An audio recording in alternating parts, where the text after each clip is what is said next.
The Software Development Kit is complementary documentation and example C source code that allows programmers to write a custom program that controls the GoLogicXL device. Before starting a custom SDK project, we recommend that you first use the NCI user interface to define the setup and capture for the exact trace data you want. Once the XL triggers and the captured trace data looks exactly like you need, you can save the setup conditions to a text file and then load that file into one of the example SDK projects.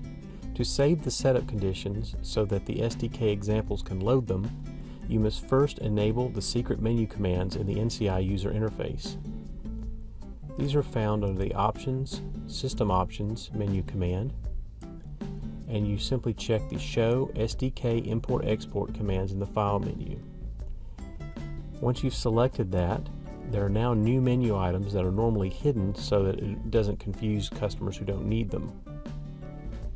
So File, Export, SDK Setup File. This will produce a text file that the SDK can load in with a very simple command called File Load Setup. And it will load in this text file. Let's see, I've got an example of it right here. This is a default .set file, which all of the example SDK C programs will load this file in and run and capture and save the trace data.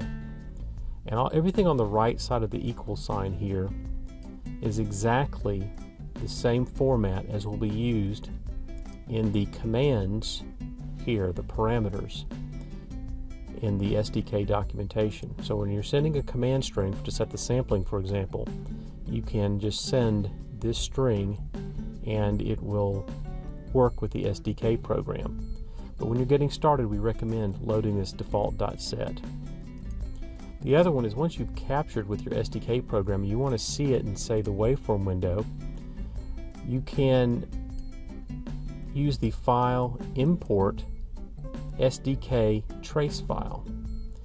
And this will load in the binary data that was saved using the file save trace SDK command.